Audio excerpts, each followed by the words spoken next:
siamo a vedere i dolmen in compagnia di una persona che stimo molto, che seguo da un po' di tempo.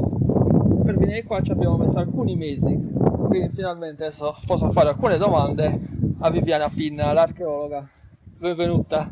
Grazie, grazie. Oh, grazie a te. Allora, con te voglio parlare di questi magnifici monumenti, questi dolmen. Siamo qui all'Uras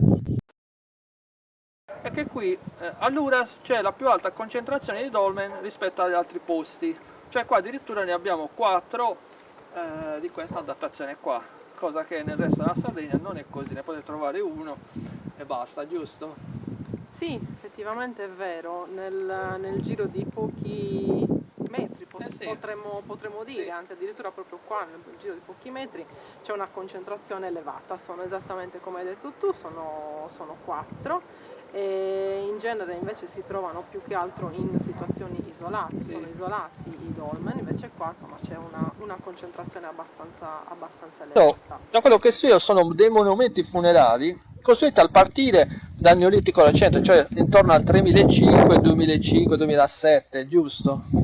Allora, sì, in realtà si inseriscono in quella che è una corrente oggi definiremo internazionale, che riguarda tutta l'Europa e si sviluppa a partire dal V millennio a.C. e dura fino agli inizi del secondo millennio a.C., quindi con un arco abbastanza ampio. In realtà è un arco abbastanza ampio nel quale in Europa effettivamente è avvenuto un po' di tutto. Effettivamente i nostri, quelli sardi, si sviluppano a partire dal IV millennio, effettivamente come hai detto, a partire da quello che è appunto il Neolitico recente, quella che definiamo la cultura di Ozieri. È in questo periodo che appunto anche la Sardegna è invasa da quello che è questo movimento culturale del megalitico, sia l'arte di costruire con grandi pietre, e si sviluppa anche qua. È un fenomeno parallelo anche a quello delle Domus Deianas che abbiamo ovviamente in tutta l'isola, anche se in realtà in effetti nella nostra zona, nella Gallura, non ci sono le Domus Deianas, si sviluppa maggiormente quello che è il fenomeno del megalitismo, quindi quello di costruire con grandi pietre e situazioni diciamo così, sopra terra e non sottoterra come sono le grotticelle oppure scavate nella roccia in una situazione comunque ipogeica o epigeica.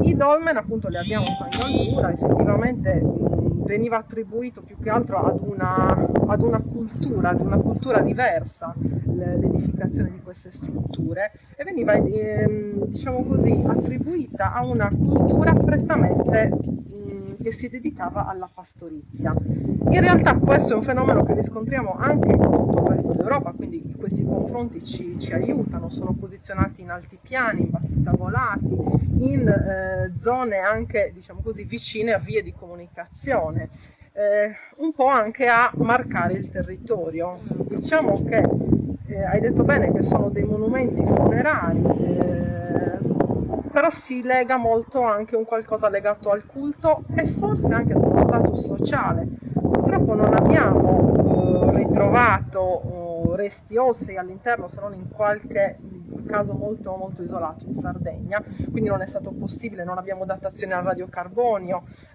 abbiamo anche pochi reperti ceramici effettivamente e il più delle volte sono ritrovamenti sporadici e non magari dovuti a uno scavo archeologico che ci darebbe delle informazioni maggiori.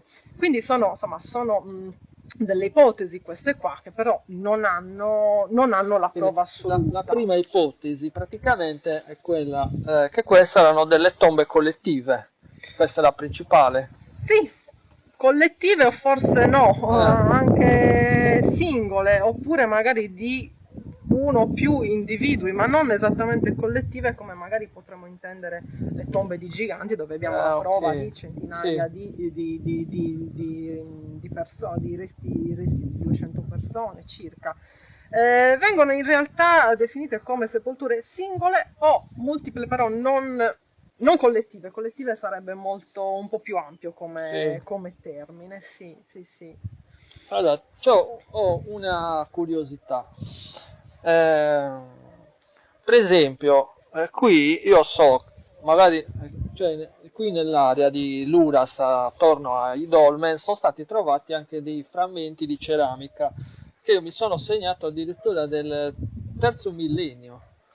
Quindi, Allora, sì, non esattamente in questo, ma nel dolmen qua vicino effettivamente sono stati ritrovati diversi frammenti ceramici e sono le tipiche ceramiche di quella che ho nominato poco fa, la cultura di Ozieri.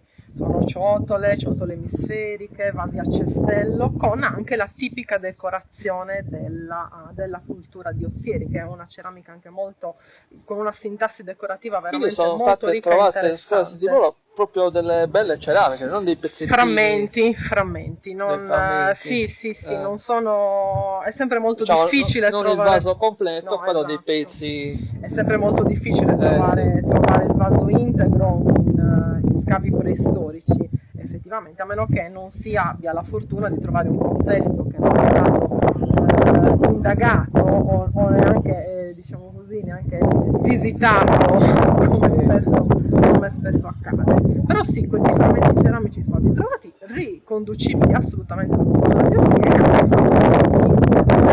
di obsidiana con delle punte di freccia particolari, insomma sono dei dati Sì, molto interessanti, sì. incredibile. Quindi vi ricordo, siamo qui all'Uras, nell'area dei dolmen, questo è l'Adas, ce ne sono quattro tutti splendidi.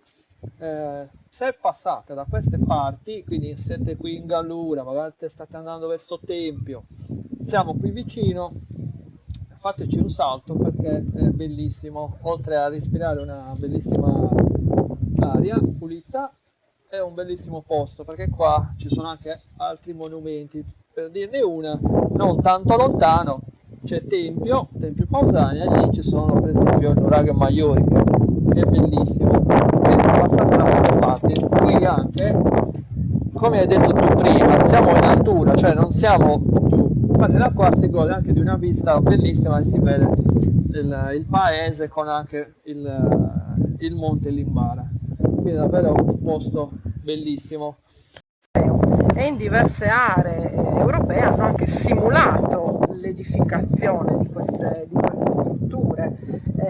Ci sono anche lì varie ipotesi, perché comunque una cosa molto importante è che questo fenomeno si inserisce in una fase molto importante, ossia quella che l'uomo non è più cacciatore e raccoglitore, quindi subisce solamente quello che la natura dà, ma inizia a sfruttarla. Ok. Inizia a sfruttarla e questo crea dei cambiamenti epocali molto importanti sotto tanti punti di vista, ossia quello di uno stanziamento, quello di edificare delle strutture dove vivere, erano edificate in legno e paglia e quindi ovviamente noi non abbiamo nessuna Non abbiamo più niente. testimonianza di questi Quindi abitati, è di questi probabile che qui attorno a insediamenti. questi qua c'era un villaggio, potrebbe essere. Sicuramente, beh, perché comunque era il monumento funerario, un monumento legato anche a una sorta di cultualità e quindi E qualcuno quindi, doveva pur venire a seppellire sì, i defunti e in qualche modo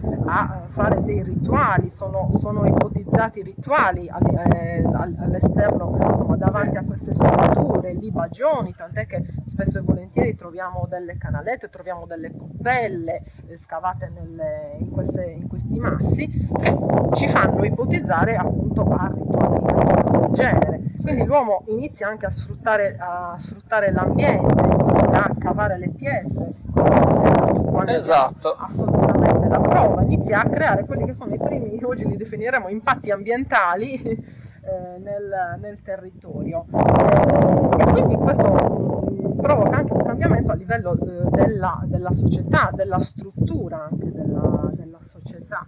sì. Quindi anche il voler edificare un qualcosa di grande, un qualcosa che vada a marcare il territorio, perché come dicevo prima, molto spesso i dolmen sono ubicati lungo delle vie di comunicazione, non sono delle strutture enormi come può essere per esempio un nuraghe, però è veramente un qualcosa di, diremo, impattante, un qualcosa che Sì, si vede da lontano, un qualcosa che va a marcare il territorio. Questa è anche una delle, sì. diciamo così, delle ipotesi sul dare una spiegazione a questi monumenti, perché sono contemporanei appunto alle Dolmen di Janas. Invece quello che non potevano avere con le Dolmen di Janas, che erano appunto i ipogei, che col dolmen lo avevano, era un segno per marcare il territorio, un senso di appartenenza, di identificare che questa struttura, questa zona era comunque di un qualcuno. Quindi anche una complessità sociale sicuramente differente rispetto a prima. Quindi potrebbe essere, per esempio, che questo apparteneva a un certo clan, diciamo, mentre il Ciuledda, che è qua vicino, magari era un altro... Oppure potevano essere, non so, diverse famiglie che potevano gestire, diremo, insomma, sono termini un po' troppo moderni questi, però sì. Probabilmente anche la contemporaneità è stata interpretata come un qualcosa di seppellire all'interno di queste strutture rispetto alla domus con uno status sociale diverso. Certo è che sono edificate con le enormi lastre che vengono spesso e volentieri lasciate grezze. Il dolmen che hai appena nominato di quello di Mores, invece lì c'è una lavorazione diversa, quindi anche un po' in contrasto questa cosa qua, il fatto che non ci sia un qualcosa di troppo ricercato, di troppo raffinato, e va in contrasto con alcune invece domus che sono splendidamente decorate, raffinate, quindi insomma abbiamo ancora tanto da... Adesso qua vi faccio vedere al lato del dolmen ci sono dei massi squadrati che erano in fase di lavorazione, giusto Viviana? Ma sicuramente sono stati cavati proprio da questo affioramento roccioso. Cosa stessero facendo e quando non è dato, questo non lo sappiamo. Non è dato saperlo, però sì, è chiarissimo che questo enorme masso che vediamo qua davanti sia stato proprio estratto dall'affioramento che c'è proprio qua dietro. È enorme, cioè adesso non lo so, ma saranno un 4-5 metri di tonnellate e tonnellate, e si è staccato, adesso ve lo faccio vedere più da vicino, da quel basamento che c'è laggiù. Guardate, è stato staccato e squadrato, proprio guardate la forma. Quindi io ti ringrazio davvero tanto per essere venuta qui. Grazie dell'invito, è stato un piacere, ho sempre grande piacere di ritornare in questi posti fantastici che raccontano la nostra storia, le nostre origini, che tutti insomma dovrebbero conoscere per apprezzare maggiormente e per rispettare anche maggiormente. Concludo dicendo una cosa, vi invito sempre a venire qui, siamo all'Uras, quindi fatevi un giro, c'è anche il museo Galluras qui, quindi bellissimo, andate anche a vedere il museo, e poi ci sono tanti altri monumenti qui, è davvero una bellissima zona, Monte Limbara, Tempio Pausania, Agius, l'Uras, cioè davvero una Gallura fantastica.